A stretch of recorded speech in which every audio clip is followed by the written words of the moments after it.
And we are back with our daily Bible reading. Hi, my name's Alan Todd Boyd Jr. We're conducting our daily Bible reading for April 3rd in accordance with our daily Bible reading calendar. Today's morning reading is Judges chapters 19, 20, and 21. Our evening reading will be Luke chapter 7, verses 31 through 50. And let's go ahead and get started. Judges.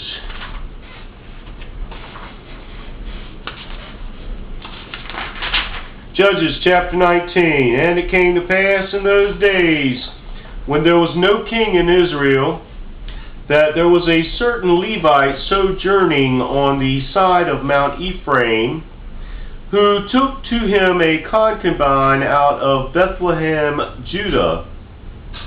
And his concubine played the whore against him, and went away from him unto her father's house to Bethlehem, Judah, and was there 4 whole months. And her husband arose and went after her to speak friendly with her, and to bring her again, having his servant with him, and a couple of asses. And she brought him unto her father's house.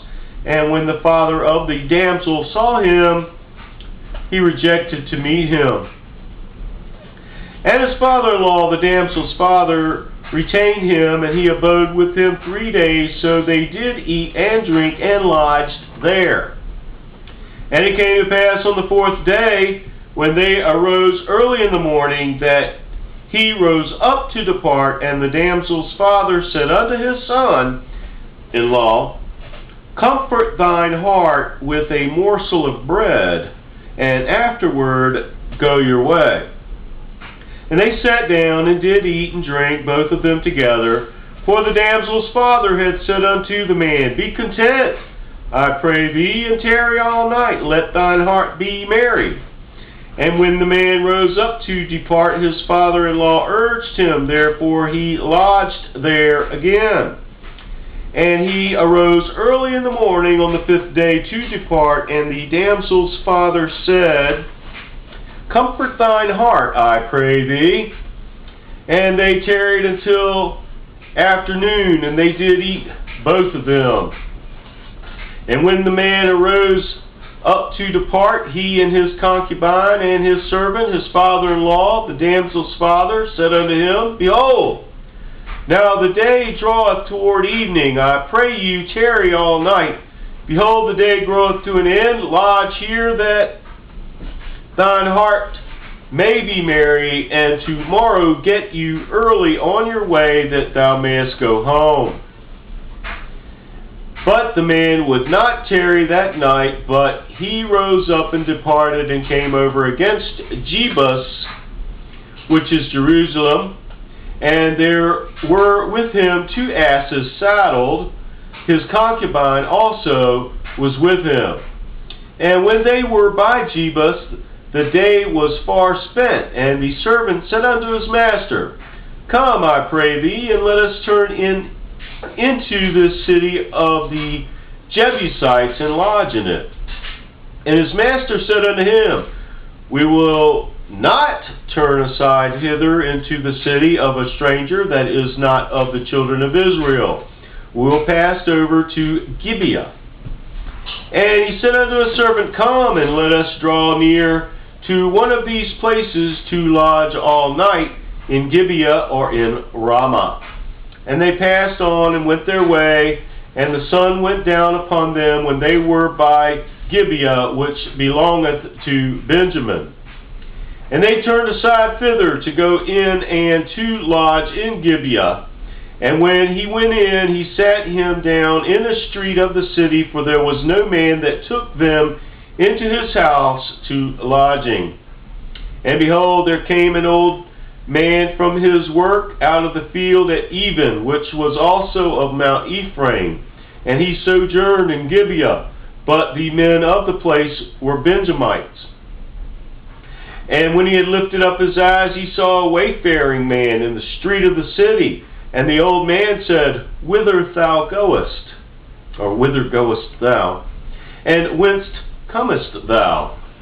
And he said unto him, We are passing from Bethlehem, Judah, toward the side of Mount Ephraim.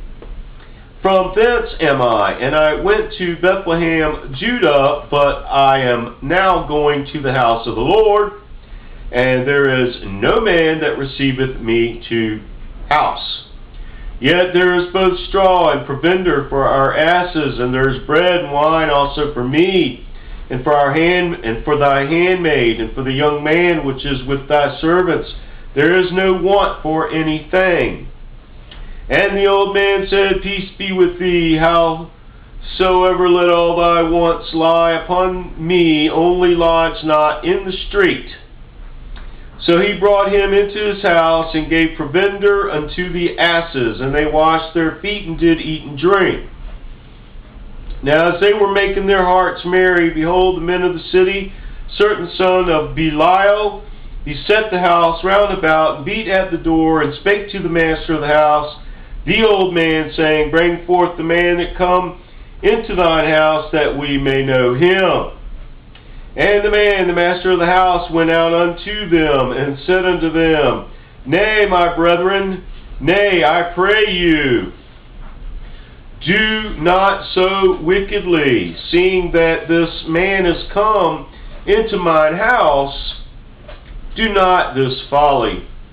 Behold, here is my daughter, a maiden, and his concubine. Them I will bring out now, and humble ye them, and do with them what seemeth good unto you. But unto this man do not so vile a thing. But the men would not hearken to him. So the man took his concubine, and brought her forth unto them, and they knew her, and abused her all the night until the morning. And when the day began to spring, they let her go. Then came the woman in the dawning of the day, and fell down at the door of the man's house, where her Lord was, till it was light. And her Lord rose up in the morning, and opened the doors of the house, and went out to go his way. And behold, the woman his concubine was fallen down at the door of the house, and her hands were upon the threshold. And he said unto her, Up, and let us be going. But none answered. Then the man took her up upon an ass, and the man rose up, and gat him unto his place. And when he was come into his house, he took a knife, and laid hold on his concubine, and divided her, together with her bones, into 12 pieces, and sent her into all the coasts of Israel. And it was so that all that saw it said, There was no such deed done nor seen from the day that the children of Israel came up out of the land of Egypt unto this day. Consider of it, take advice, and speak your minds. The word of the Lord.